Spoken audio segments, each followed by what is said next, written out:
Chapter 10 Conservation of Natural Resources. Learning Objectives. After reading this lesson, the children will learn about the natural resources and their uses, about the ways to conserve natural resources. शिक्षण उद्देश्य. इस पाठ को पढ़ने के बाद बच्चे निम्नलिखित बातें सीखेंगे. प्राकृतिक संसाधनों और उनके उपयोगों के बारे में, प्राकृतिक संसाधनों को संरक्षित करने के तरीकों के बारे में.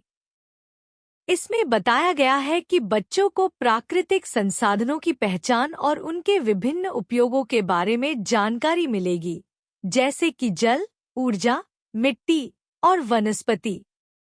साथ ही बच्चे यह भी समझेंगे कि प्राकृतिक संसाधनों को बचाने के लिए हमें क्या कदम उठाने चाहिए, जैसे कि जल संरक्षण, ऊर्जा की बचत और वृक्षारोपण. यह जानकारी बच्चों को प्राकृतिक संसाधनों के महत्व को समझने और उनकी सुरक्षा के प्रति जागरूक बनाने में मदद करेगी. The resources provided by nature which can be put to our use are called natural resources. Air, water, sunlight, soil, forests, minerals and livestock are all natural resources. The use of these resources depends on man. Some people make use of these resources more wisely than others. Judicious use of natural resources is called resource conservation. प्रकृति द्वारा प्रदान किए गए संसाधनों को जो हमारे उपयोग में लाए जा सकते हैं, उन्हें प्राकृतिक संसाधन कहा जाता है. हवा, पानी, धूप, मिट्टी, जंगल, खनिज और पशुधन सभी प्राकृतिक संसाधन हैं. इन संसाधनों का उपयोग मनुष्य पर निर्भर करता है. कुछ लोग इन संसाधनों का उपयोग दूसरों की तुलना में अधिक बुद्धिमानी से करते हैं.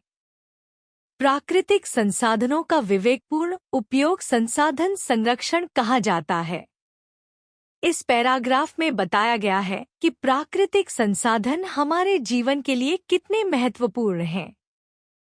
हवा, पानी और जंगल जैसे संसाधन न केवल हमारे जीवन के लिए आवश्यक हैं, बल्कि हमारे पर्यावरण और पारिस्थितिकी तंत्र के लिए भी महत्वपूर्ण हैं. मनुष्य की भूमिका इन संसाधनों के उपयोग में केंद्रीय होती है, इसलिए यह आवश्यक है कि हम इनका विवेकपूर्ण उपयोग करें. संसाधन संरक्षण का अर्थ है कि हम इन संसाधनों को इस तरह से इस्तेमाल करें कि वे भविष्य में भी उपलब्ध रहें. इससे हमें न केवल अपने जीवन को बेहतर बनाने में मदद मिलती है, बल्कि आने वाली पीढ़ियों के लिए भी इन संसाधनों की सुरक्षा सुनिश्चित होती है. Types of natural resources. There are mainly two types of natural resources. 1. Renewable. 2. Non-renewable. Renewable resources are those that can be recycled or used again and again. Sunlight, wind, water, soil are example of renewable resources. All those resources that can be exhausted after use are called non-renewable resources. These include minerals like copper, iron, coal, mica, gold, aluminum and mineral fuels like coal and petroleum. प्राकृतिक संसाधनों के प्रकार. प्राकृतिक संसाधनों के मुख्यतः दो प्रकार होते हैं. नवीकरणीय, रिन्यूएबल. गैरनवीकरणीय, non renewable. नवीकरणीय संसाधन वे हैं जिन्हें पुनर्नवीनीकरण किया जा सकता है या बार बार उपयोग में लाया जा सकता है. धूप, हवा, पानी और मिट्टी नवीकरणीय संसाधनों के उदाहरण हैं. वहीं सभी ऐसे संसाधन जिन्हें उपयोग के बाद समाप्त किया जा सकता है, उन्हें गैरनवीकरणीय संसाधन कहा जाता है. इनमें तांबा, लोहे, कोयले, मिका, सोना, एल्यूमीनियम जैसे खनिज और कोयला और पेट्रोलियम जैसे खनिज ईंधन शामिल हैं. इस पैराग्राफ में बताया गया है कि प्राकृतिक संसाधनों को उनके पुनः उपयोग के आधार पर कैसे वर्गीकृत किया जा सकता है. नवीकरणीय संसाधन हमारे चारों ओर आसानी से उपलब्ध होते हैं और इनका पुनः उपयोग करने से हमारी ऊर्जा की आवश्यकताएं पूरी हो सकती हैं। दूसरी ओर, गैर-नवीकरणीय संसाधनों का सीमित भंडार होता है और इनका उपयोग धीरे धीरे समाप्त होता जा सकता है। इसलिए यह आवश्यक है कि हम नवीकरणीय संसाधनों का अधिकतम उपयोग करें और गैर-नवीकरणीय संसाधनों के प्रति सतर्क रहें, ताकि आने वाली पीढ़ियों के लिए इनकी उपलब्धता सुनिश्चित की जा सके। Human has been using natural resources at very fast rate without thinking about the consequences. Due to rapid increase in human population, a great portion of forest land has been used for construction of houses, roads and factories. Industrialization has caused problems of waste disposal and pollution.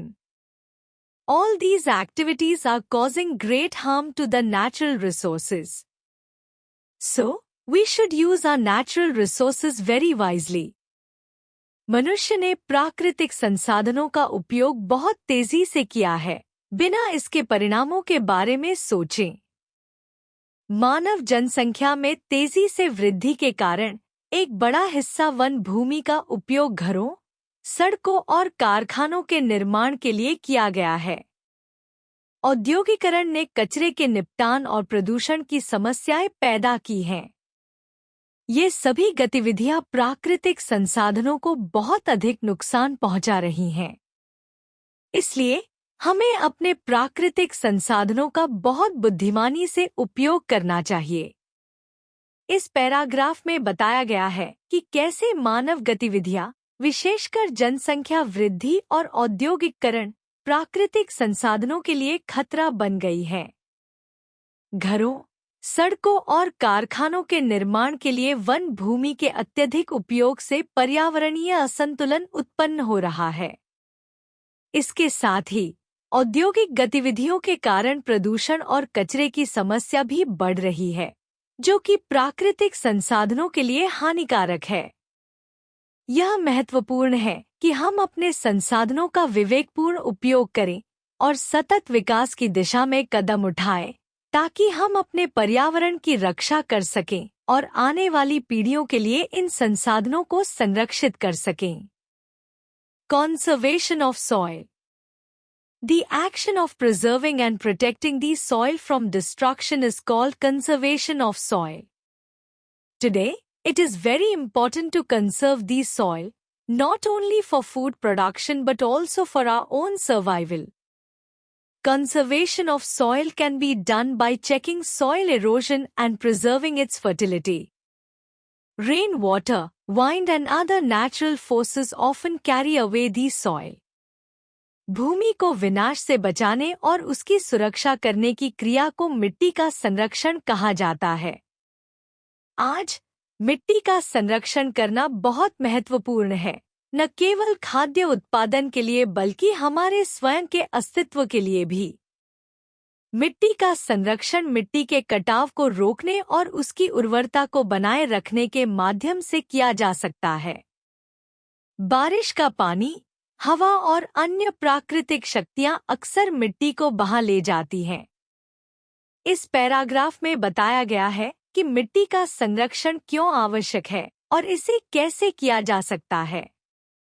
मिट्टी केवल खाद्य उत्पादन का स्रोत नहीं है, बल्कि यह हमारी पारिस्थितिकी के लिए भी महत्वपूर्ण है। मिट्टी का कटाव, जो बारिश और हवा द्वारा होता है, भूमि की उर्वरता को कम कर सकता है, जिससे फसल उत्पादन में कमी आती है। इसलिए यह जरूरी है कि हम मिट्टी के संरक्षण के उपायों को अपनाएं, जैसे वृक्षारोपण, भूमि की उचित प्रबंधन और टिकाऊ कृषि प्रथाओं को अपनाना। ये उपाय न केवल मिट्टी को सुरक्षित रखने में मदद करेंगे, बल्कि हमारे पर्यावरण को भी संतुलित बनाए रखने में योगदान देंगे। Soil erosion can be prevented by the following methods. मृदा अपरदन को निम्नलिखित तरीकों से रोका जा सकता है। 1. Afforestation. Soil erosion can be prevented by planting trees on a large scale. The roots of the trees hold the soil together and prevent soil erosion. Trees also help in reducing the force of wind and protect the soil from being blown away. वनरोपण मिट्टी के कटाव को बड़े पैमाने पर वृक्षारोपण करके रोका जा सकता है। पेड़ों की जड़ें मिट्टी को एक साथ पकड़े रखती हैं और मिट्टी के कटाव को रोकती हैं। पेड़ हवा की ताकत को कम करने में भी मदद करते हैं और मिट्टी को उड़ने से बचाते हैं। इस पैराग्राफ में बताया गया है कि वृक्षारोपण कैसे मिट्टी के कटाव को रोकने में महत्वपूर्ण भूमिका निभाता है।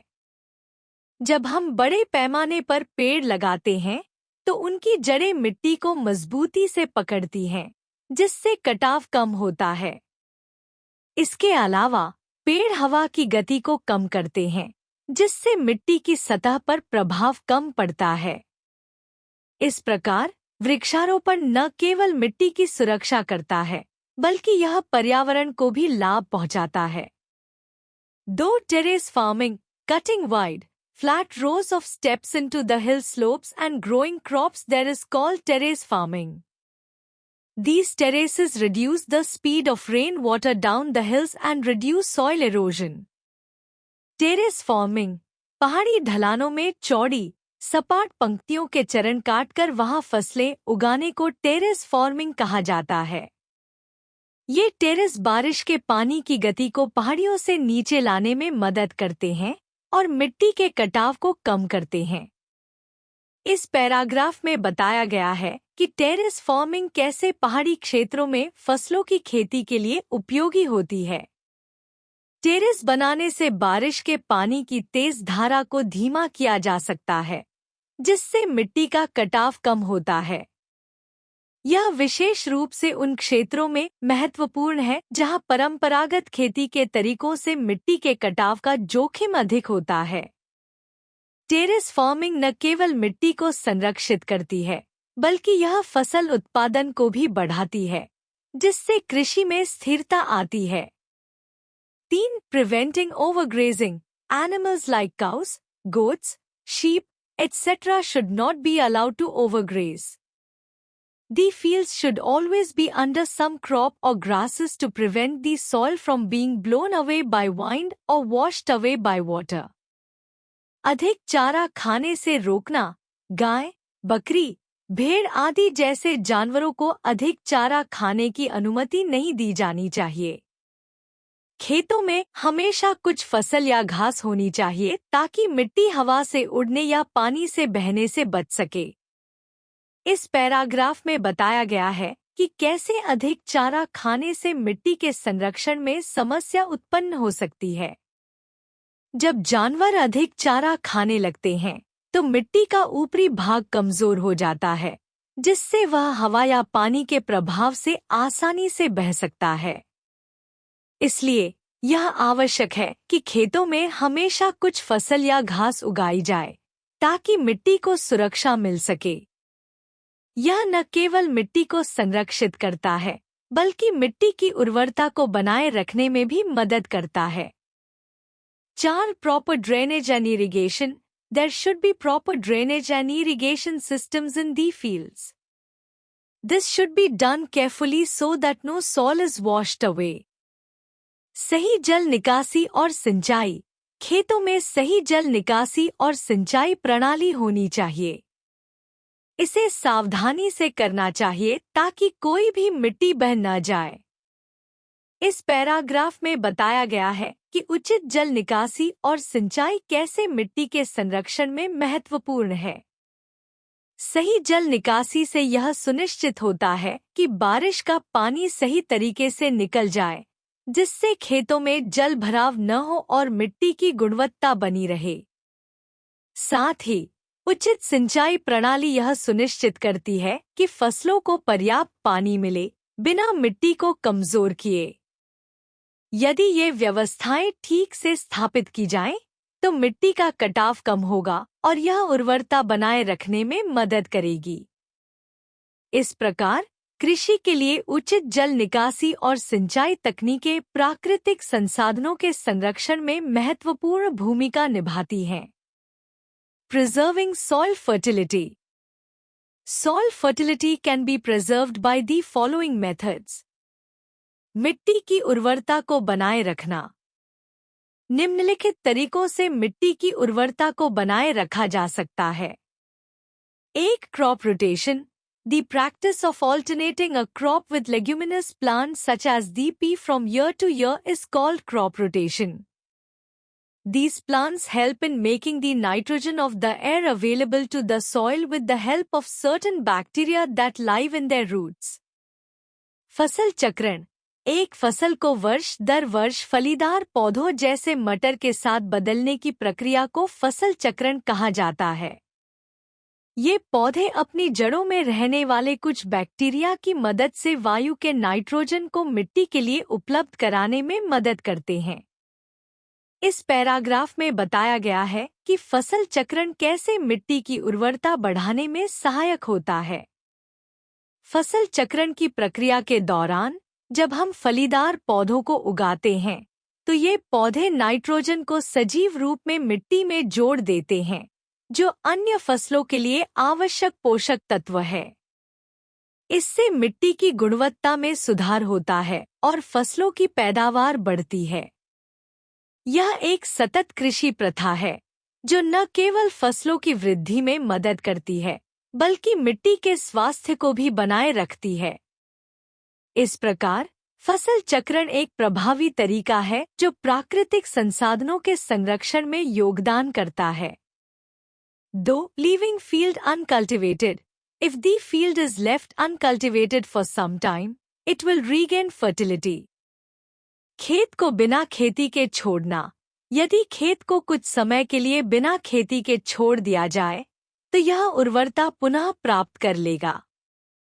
इस पैराग्राफ में बताया गया है कि कैसे खेत को बिना खेती के छोड़ने से मिट्टी की उर्वरता में सुधार हो सकता है. जब खेत कुछ समय के लिए खाली रहता है तो मिट्टी में प्राकृतिक पोषक तत्वों की मात्रा बढ़ जाती है, जिससे यह फिर से उपजाऊ हो जाती है. इस प्रक्रिया में जंगली घास और अन्य पौधे उग सकते हैं जो मिट्टी की संरचना को सुधारते हैं. यह एक प्राकृतिक तरीका है जिससे हम मिट्टी के स्वास्थ्य को बढ़ा सकते हैं और भविष्य में फसलों की उत्पादन क्षमता को बढ़ा सकते हैं. इस प्रकार खेत को बिना खेती के छोड़ना एक प्रभावी तरीका है जो प्राकृतिक संसाधनों का संरक्षण करता है. 3. Mixed cropping. Growing 2 or more crops at the same time also helps in improving soil fertility. मिश्रित खेती. एक ही समय में 2 या अधिक फसलों को उगाने से मिट्टी की उर्वरता में सुधार होता है. इस पैराग्राफ में बताया गया है कि मिश्रित खेती कैसे मिट्टी की उर्वरता को बढ़ाने में सहायक होती है.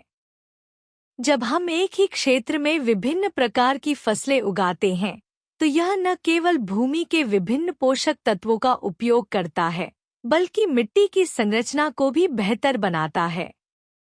अलग अलग फसलें एक दूसरे के पोषक तत्वों का समर्थन करती हैं, जिससे मिट्टी में संतुलन बना रहता है. इसके अलावा मिश्रित खेती से कीटों और रोगों का जोखिम भी कम होता है, क्योंकि विभिन्न फसलें एक ही कीट या रोग के प्रति संवेदनशील नहीं होती हैं. 4. Adding fertilizers. The fertility of the soil can be increased by adding manure to the soil.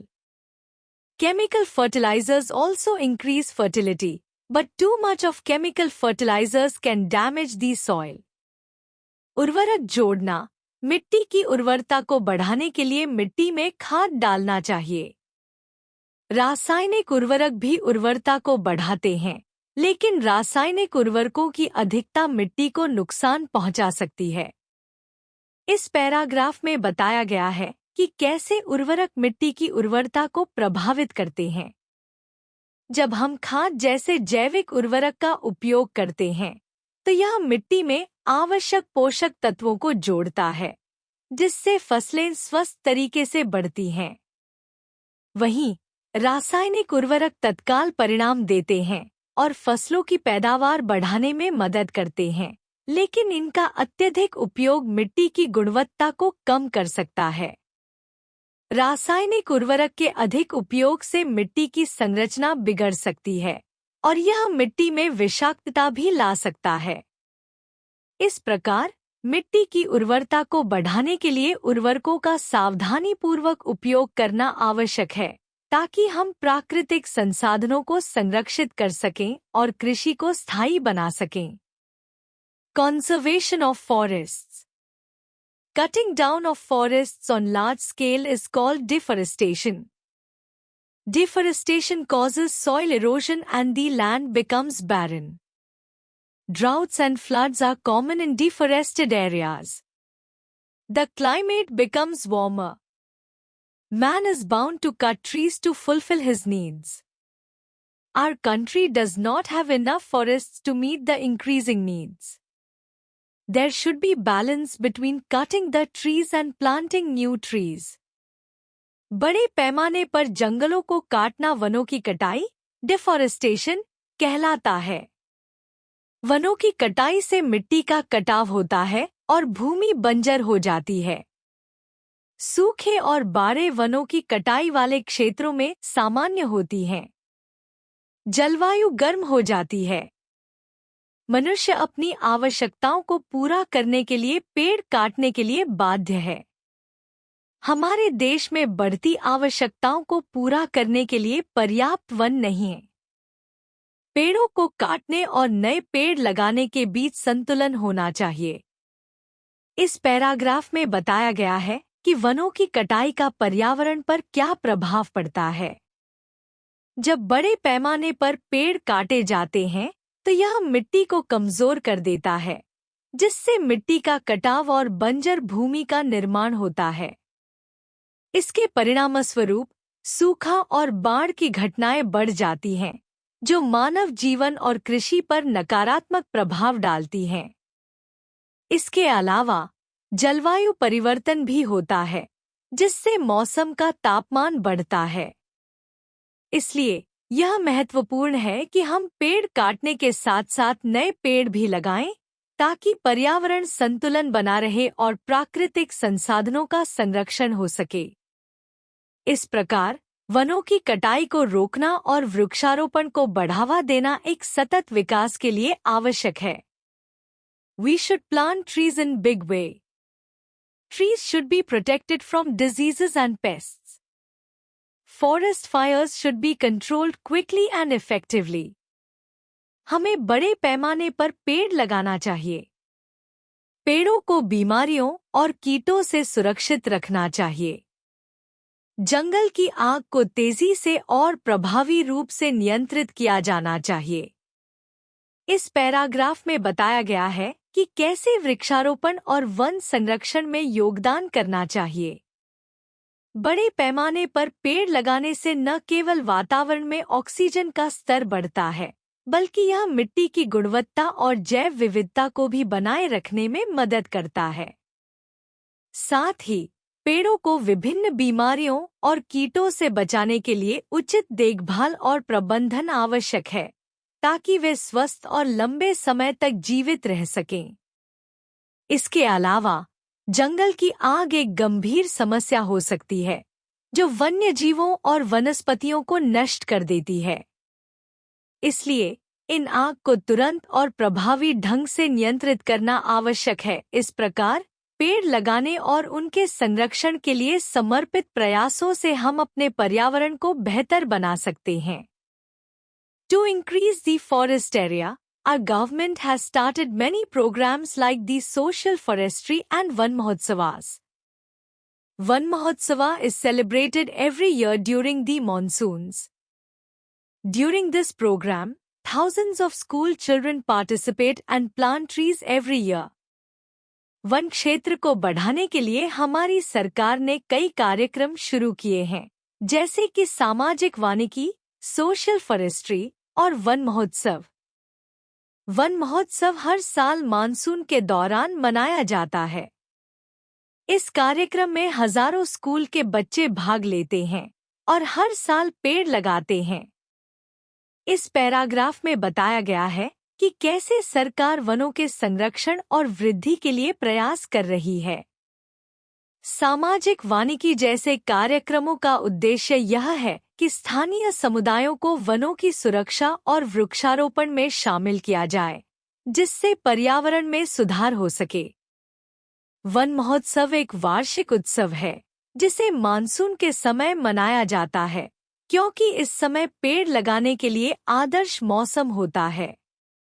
इस कार्यक्रम में स्कूली बच्चों की भागीदारी विशेष रूप से महत्वपूर्ण है, क्योंकि यह उन्हें पर्यावरण संरक्षण के प्रति जागरूक बनाता है और भविष्य की पीढ़ियों में प्रकृति के प्रति प्रेम और जिम्मेदारी की भावना को विकसित करता है। People in our country have launched many movements to save trees. One of such movements is the Chipko movement. It was called Chipko because the people of the villages in Uttarakhand refused to allow the trees to be cut down by hugging them. हमारे देश में लोगों ने पेड़ों को बचाने के लिए कई आंदोलनों की शुरुआत की है। ऐसे ही एक आंदोलन को चिपको आंदोलन कहा जाता है। इसे चिपको कहा गया क्योंकि उत्तराखंड के गांवों के लोगों ने पेड़ों को गले लगाकर उन्हें काटने की अनुमति देने से मना कर दिया। इस पैराग्राफ में बताया गया है कि कैसे चिपको आंदोलन पेड़ों की रक्षा के लिए एक महत्वपूर्ण प्रयास था।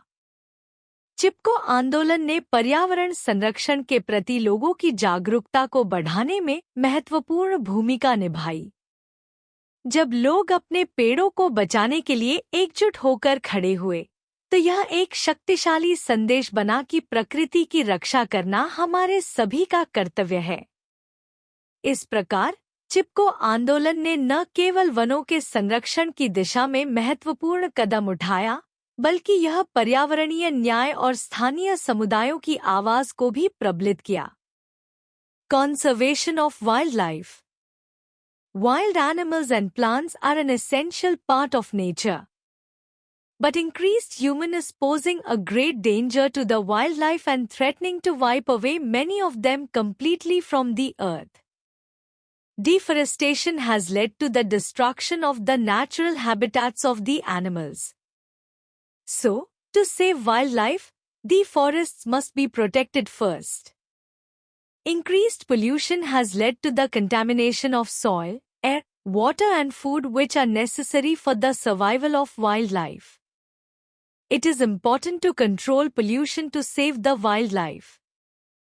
Poaching or hunting of wild animals for their skin, teeth, bones or horn have led extinction of many animals and many others in danger of extinction. Strict laws should be formulated to protect the wildlife. वन्य जीवों का संरक्षण। जंगली जानवर और पौधे प्रकृति का एक आवश्यक हिस्सा हैं।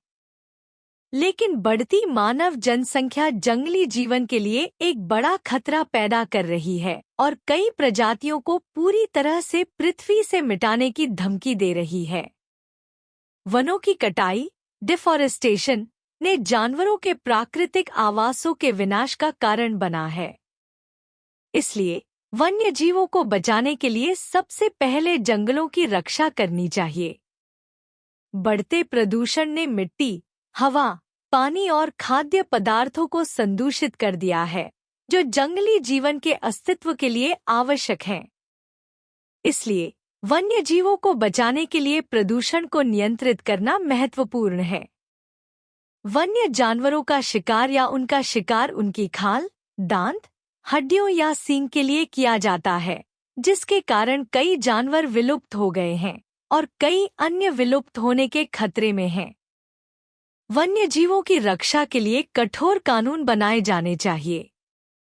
इस पैराग्राफ में बताया गया है कि मानव गतिविधियां कैसे जंगली जानवरों और पौधों के लिए खतरा बन रही हैं। वनों की कटाई के कारण जानवरों के आवास नष्ट हो रहे हैं, जिससे उनकी जीवन शैली और अस्तित्व प्रभावित हो रहा है। प्रदूषण भी एक महत्वपूर्ण कारक है, जो न केवल वन्य जीवों के लिए बल्कि सभी जीवों के लिए जीवन के मूलभूत तत्वों को खतरे में डाल रहा है। इसके अलावा शिकार ने कई प्रजातियों को विलुप्ति के कगार पर ला खड़ा किया है। इसलिए यह आवश्यक है कि हम कठोर कानून बनाएं और उनका पालन करें, ताकि जंगली जानवरों और पौधों को संरक्षित किया जा सके। इस प्रकार पर्यावरण संरक्षण और वन्यजीवों की रक्षा के लिए सामूहिक प्रयास करने की आवश्यकता है। Our government has started programs like the Project Tiger to save the tigers from extinction. It has also established wildlife sanctuaries and national parks all over the country. It has banned the export of animal skins and other parts of animals. Many organizations are taking initiatives to save forests and wildlife. Conserving wildlife in a way leads to the conservation of forests. The WWF, World Wildlife Fund, is an organization which is helping to save wildlife. हमारी सरकार ने बाघों को विलुप्त होने से बचाने के लिए प्रोजेक्ट टाइगर जैसे कार्यक्रमों की शुरुआत की है। उसने देश भर में वन्यजीव अभयारण्यों और राष्ट्रीय उद्यानों की स्थापना की है। सरकार ने जानवरों की खाल और अन्य भागों के निर्यात पर भी प्रतिबंध लगा दिया है। कई संगठन जंगलों और वन्यजीवों को बचाने के लिए पहल कर रहे हैं। वन्यजीवों का संरक्षण सीधे तौर पर वनों के संरक्षण की दिशा में भी जाता है। WWF, world wild life fund, एक ऐसा संगठन है जो वन्यजीवों को बचाने में मदद कर रहा है। इस पैराग्राफ में बताया गया है कि कैसे सरकार और विभिन्न संगठनों ने वन्यजीवों और बाघों के संरक्षण के लिए ठोस कदम उठाए हैं। प्रोजेक्ट टाइगर जैसे कार्यक्रमों का उद्देश्य बाघों की जनसंख्या को स्थिर करना और उनकी प्राकृतिक हैबिटेट्स को संरक्षित करना है। वन्यजीव अभयारण्यों और राष्ट्रीय उद्यानों का निर्माण इन जानवरों के लिए सुरक्षित आवास प्रदान करता है। इसके अलावा जानवरों की खाल और अन्य अंगों के निर्यात पर प्रतिबंध लगाने से उनके शिकार को रोकने में मदद मिलती है।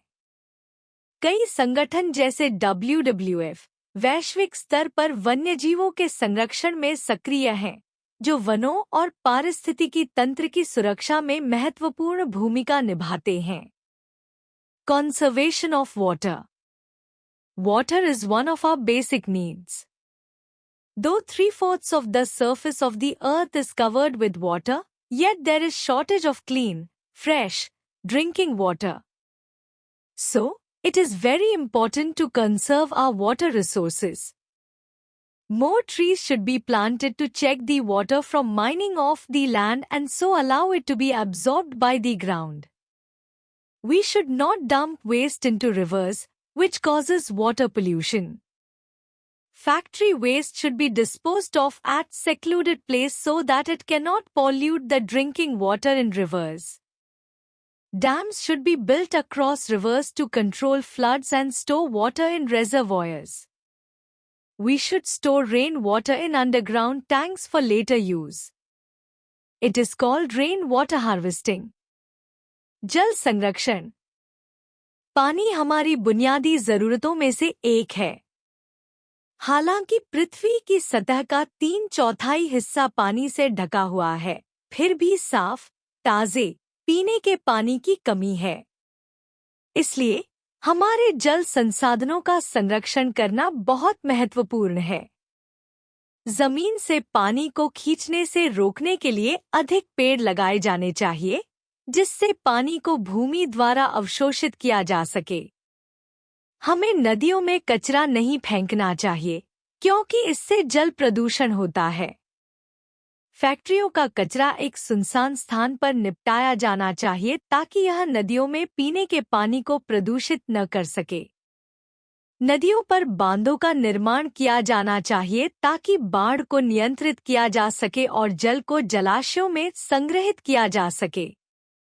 हमें वर्षा के पानी को भूमिगत टैंकों में संग्रहित करना चाहिए, जिसे वर्षा जल संचयन, रेन वाटर हार्वेस्टिंग कहा जाता है। इस पैराग्राफ में बताया गया है कि पानी हमारे लिए कितना महत्वपूर्ण है और इसके संरक्षण के लिए क्या उपाय किए जा सकते हैं। जल संसाधनों की सुरक्षा के लिए पेड़ लगाने से भूमि में जल अवशोषण बढ़ता है, जिससे सूखा और जल संकट कम होता है। जल प्रदूषण को रोकने के लिए नदियों में कचरा डालने से बचना चाहिए, क्योंकि यह हमारे स्वास्थ्य पर प्रतिकूल प्रभाव डालता है। बांधों का निर्माण बाढ़ को नियंत्रित करने और पानी को संग्रहित करने में सहायक होता है, जिससे सूखे के समय में जल की उपलब्धता सुनिश्चित होती है। अंततः वर्षा जल संचयन एक प्रभावी तरीका है जो हमें जल का पुनः उपयोग करने में मदद करता है और जल संकट के समाधान की दिशा में एक महत्वपूर्ण कदम है। Conservation of minerals. The earth has limited reserves of minerals. They cannot last long. So, mineral resources should be used with great care. Minerals like aluminium, copper, lead, nickel and zinc can be recycled and used again. We should try to replace coal and petroleum with other renewable sources of energy like the sun, wind and water. The sun's energy can be used to run cars and other machines. Solar cookers and solar heaters should be used to save fuels. The wind energy should be used to operate windmills and generate electricity. The running water can be used to produce electricity. खनिजों का संरक्षण। पृथ्वी में खनिजों के सीमित भंडार होते हैं।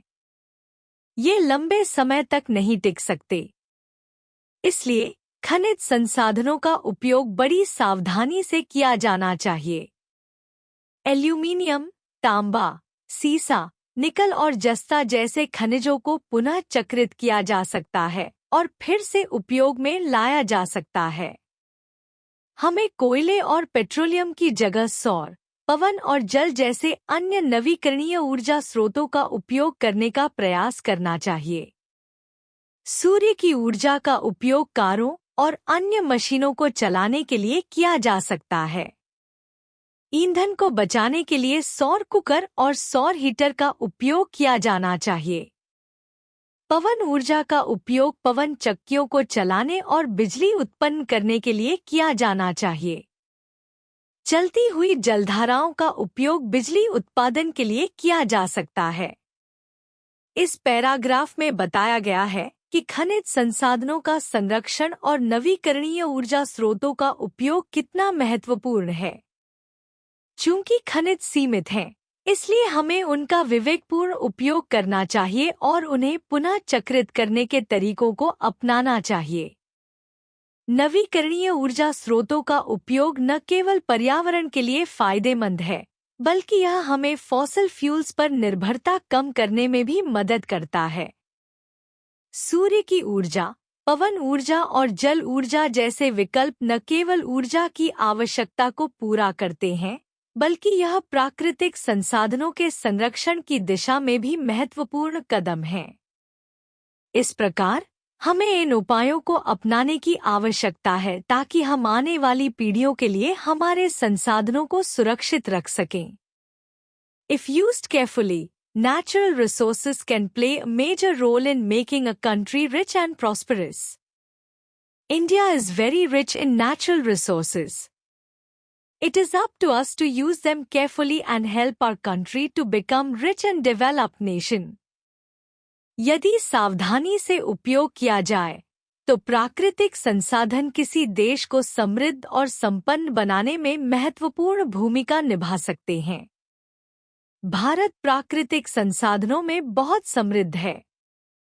यह हमारे ऊपर निर्भर करता है कि हम इनका सही ढंग से उपयोग करें और अपने देश को एक समृद्ध और विकसित राष्ट्र बनाने में मदद करें। इस पैराग्राफ में बताया गया है कि प्राकृतिक संसाधनों का विवेकपूर्ण उपयोग कैसे एक देश की समृद्धि में योगदान कर सकता है। भारत में विविध प्राकृतिक संसाधनों का भंडार है, जैसे कि खनिज, जल, वन और कृषि योग्य भूमि। इन संसाधनों का सही तरीके से उपयोग करने से आर्थिक विकास को बढ़ावा मिल सकता है। उदाहरण के लिए, संसाधनों के संवर्धन से उद्योगों की वृद्धि हो सकती है, जिससे रोजगार के अवसर उत्पन्न होते हैं।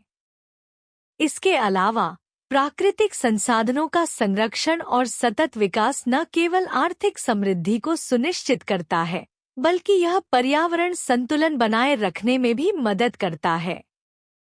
To remember, the Earth's resources include water, land, sunlight, air, forests, animals and minerals. Natural resources are divided into renewable and non-renewable resources. Minerals and fossil fuels, once taken out, cannot be replaced. Solar energy is a valuable natural resource. It is the resources of the future. Human activities are the biggest threat to natural resources.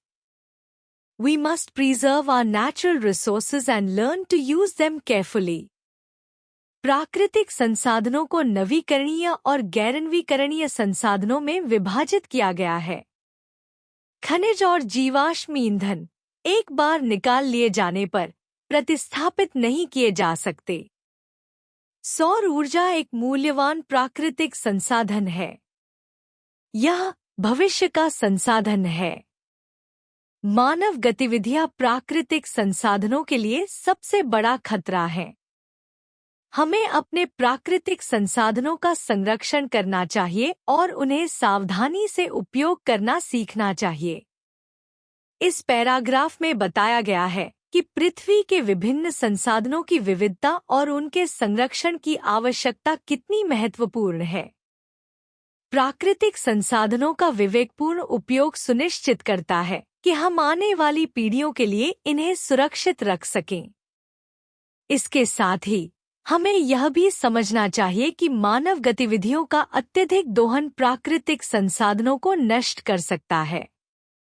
इसलिए यह महत्वपूर्ण है कि हम अपने प्राकृतिक संसाधनों का संरक्षण करें और उन्हें विवेकपूर्ण तरीके से उपयोग करने के लिए प्रयासरत रहें।